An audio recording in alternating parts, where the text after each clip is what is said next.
Hello everyone, तो कैसे हैं आप सब लोग। मैं हूं अनुराग की मोठी और स्वागत है आप सबका मेरी इस नई वीडियो में। लास्ट वीडियो में हमने कुछ बेसिक करे थे related to light reflection refraction and spherical mirror के बारे में। आज हम पढ़ने वाले हैं, हमारा टॉपिक है image formation by concave mirror.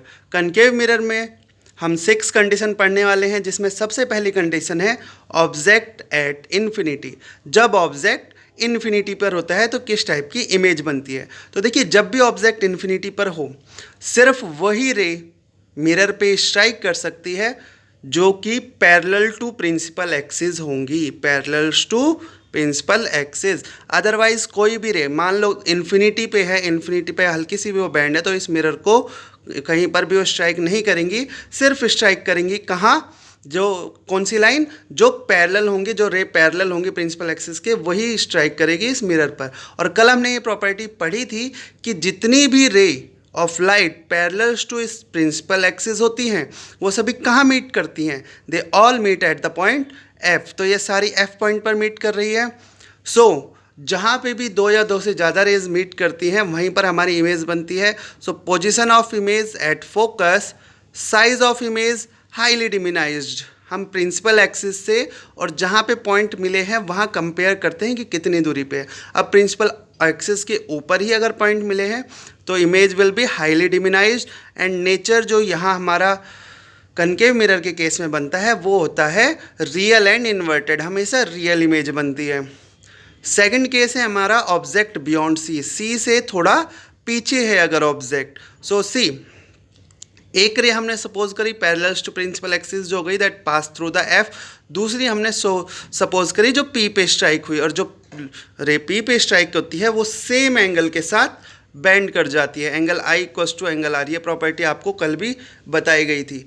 तो जहाँ पे भी दोनों रे आपस में मिलती है वहीं पे हमारी इमेज फॉर्म होगी, और ये रे हमेशा, दोनों रे हमेशा मिलेंगी between F and C, F और सी के बीच में। तो position of image between F and C. Size as compare to object, ये साइज थोड़ा छोटा होगा, स्मॉलर होगा। एंड जो नेचर होगा that will be real and inverted, real और इन्वर्टेड इमेज यहाँ फॉर्म होगी। अब आगे देखते हैं। Our third condition is object at C.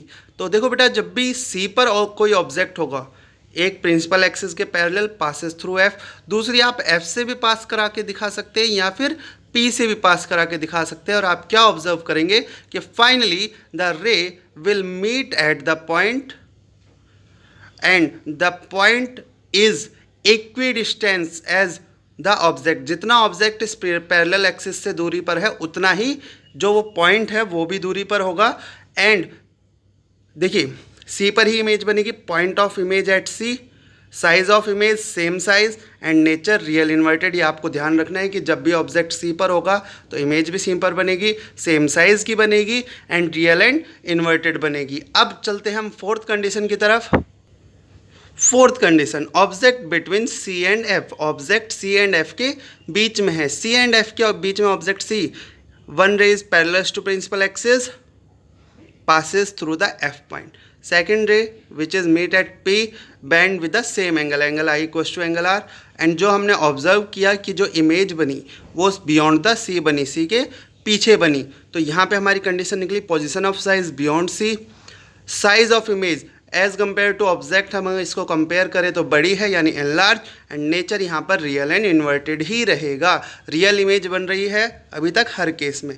Next condition हमारी आ जाती है ऑब्जेक्ट एट एफ। जब हमारा ऑब्जेक्ट एफ पर है तो सेम फर्स्ट कंडीशन हमारी हर बार सेम है, parallel to principal axis passes through the F. Second condition, when strike on P so it will bend through by the same angle. Same angle से जब ये मुड़ गई तो हमने क्या ऑब्जर्व किया कि जब ऑब्जेक्ट एफ पर था तो जितनी भी रेज गई वो स्ट्राइक करने के बाद पैरेलली पास हुई। तो पोजीशन ऑफ इमेज, हम सपोज करते हैं कि पैरेलल लाइन वैसे तो कभी मिलती नहीं है, बट हम सपोज करते हैं कि maybe they meet at a random point at infinity. So हम यहाँ पोजीशन सपोज कर लेते हैं इन्फिनिटी।